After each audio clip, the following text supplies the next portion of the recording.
There's so much working together. Nothing you have that I want. I said, You want to go get high?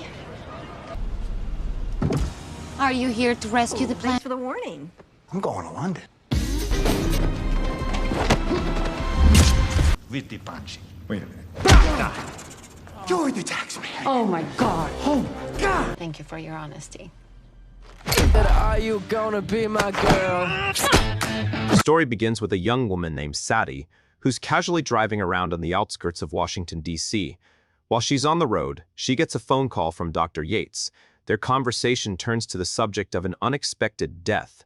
Someone who wasn't especially close to Sadie, but still left her feeling shaken. The connection hits her harder because she sees herself in the girl who died, same age, same type of job, and even similar in how their homes felt.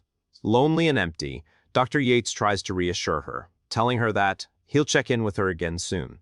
The scene then shifts to a bustling market where a man named Cole Turner runs a modest little stall. Recently dumped by his girlfriend, Cole vents his frustrations to a vendor named Edna, who manages a neighboring plant stall. But Edna isn't exactly the most reliable confidant. She ends up spreading gossip about Cole's breakup to others in the market. At one point, she steps away for a smoke and asks Cole to keep an eye on her stall in her absence. During this time, Sadie, the same woman from before, Cole notices her and walks over to find out what she's interested in. Sadie eventually picks a plant, but admits she might not be able to properly care for it since her job requires her to travel frequently.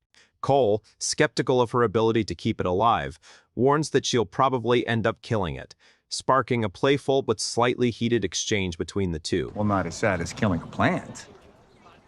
Just then, Edna returns and settles the matter by charging Sadie $10 for the plant. Sadie pays and walks off with it. Once she leaves, Edna pushes Cole to chase after Sadie and ask her out. Taking her advice, Cole follows Sadie to her car and awkwardly approaches her. And the two of them end up spending the whole day together, exploring the city, sharing stories, and enjoying each other's company. Sadie reveals that she works as an art curator, a job that takes her all over the globe. Cole, on the other hand, is in the middle of writing a book on farming and plants. Their backgrounds couldn't be more different, yet they click as they talk about everything from life to horror films.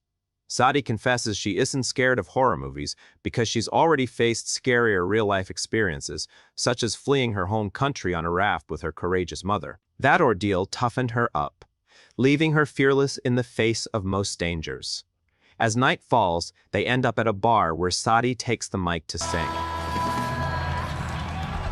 She tries to coax Cole into joining her, but he's far too shy to get on stage. Later, in a quieter moment, she admits she longs for something or someone like a cactus. Strong, low maintenance, and not demanding constant attention, since she's away so often for work. She confesses that despite her career success, she feels an emptiness and a loneliness in her life. As their bond deepens, the chemistry between them becomes undeniable. They share a passionate kiss, and when Cole walks her home, there even culminates night together. Wow. The next morning, Cole is so smitten that he goes home and immediately tells his family about Sadie. His parents are happy for him, but his sister Maddie warns that he has a bad habit of throwing himself into new relationships too quickly. Still, Cole insists that Sadie might be the one. His mom teases him for being overly dramatic, but supports him nonetheless. Over the next several days, Cole keeps texting Sadie, but she doesn't respond. His dad has a theory about her silence, while Maddie bluntly points out that Sadie has ghosted him.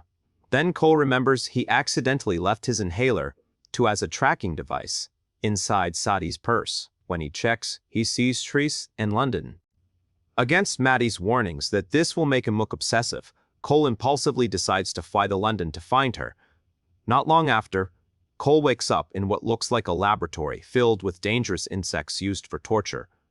A captor keeps calling him the tax man, though Cole insists he's just a simple farmer. His tormentor smirks. No, I'm not a tax man. I'm a farmer. I came to... It truly is an honor to torture you today. This will be fun. Soon, Sadie bursts in to rescue him. Amid the chaos, they manage to break free from the lab and find themselves in the Khyber Pass. located in Pakistan. As they try to flee in a jeep, armed local forces intercept them. A fire zit erupts, and though they escape briefly on a bus, it breaks down, forcing them to continue on foot. Meanwhile, we cut to a man named Levesque, who is revealed as the mastermind behind the operation he's after a secret passcode linked to this mysterious taxman. Levesque offers a bounty of $1 million to anyone who can deliver the taxman alive, setting the stage for all sorts of hunters to come after Cole. Back with Sadie and Cole, they reach Mingora, where Sadie meets a local contact named Marco. Marco greets her warmly, even kissing her, which immediately makes Cole uneasy. Marco and Sadie discuss a terrifying biochemical weapon known as Aztec, which has the potential to devastate the entire U.S. East Coast. Sadie explains her real mission was to track Aztec at the cave, and that Cole's involvement was just an unfortunate complication. She asks Marco to arrange a safe trip back to the U.S. for Cole. Cole nervously asks if Marco is her boyfriend. It turns out Marco and Sadie share both personal history and professional ties in the same line of work. Before leaving, Sadie coldly tells Cole never to contact her again, but moments later Marco is gunned down by a man named Eve, who takes Sadie and Cole hostage. What follows is a deadly chain of encounters. Eve, who calls himself Sam's grandson, is suddenly attacked by the Leopard, an assassin sent by Levesque. The Leopard orders Sadie and Cole to follow him, but he is killed by yet another figure, the Lion. The Lion forces them to drive with him, only to be killed himself shortly after, giving Sadie and Cole a narrow window to escape. In their escape, Cole tells Sadie that everyone keeps pressing him for a passcode, which makes Sadie realize that Aztec can't be activated without it. She reveals a dark truth. She killed her coworker Edna because Edna was a traitor who had the passcode encrypted. After confessing, Sadie punches Cole unconscious. Thank you for your honesty. The narrative then shifts to Sadie, turning him over to Levesque's men, pretending Cole is the taxman. She boards a plane with them, promising to deliver the passcode once they land in exchange for payment. Cole is tortured under the supervision of Levesque's lieutenant, Wagner. But during the ordeal, they discover a photo of Sadie and Cole together in bed. At that moment, Sadie boldly declares herself as the real taxman and claims the passcode. Later, on Socotra Island in the Arabian Sea, Cole tends to Sadie's injuries with his plant knowledge. The following morning, their emotions boil over, leading to another intimate encounter before Wagner and his men ambush them again. Luckily, U.S. Marines arrive, led by Agent Rhodes, and the couple is flown home. At CIA headquarters, Sadie and Cole are interrogated by Monty Jackson. When Sadie bluntly states that saving Cole cost her Aztec, Cole is deeply hurt. They're strapped to lie detectors, which amusingly reveal their undeniable attraction, prompting Jackson to joke that they should just get a room. Later, Dr. Yates scolds Sadie for her mistakes and warns that her career is at risk. Meanwhile, Jackson insults her in front of Cole, calling her a liar and a killer. Cole defends her, and while doing so, he notices a plant in a photograph, recognizing it as the one Edna used to crack Aztec's password. Cole realizes it's the key. Together, they decide to recover it from her apartment and stop Levesque, fearing he will never stop hunting them. Cole agrees to help, despite Sadie's warning that the CIA is just using him.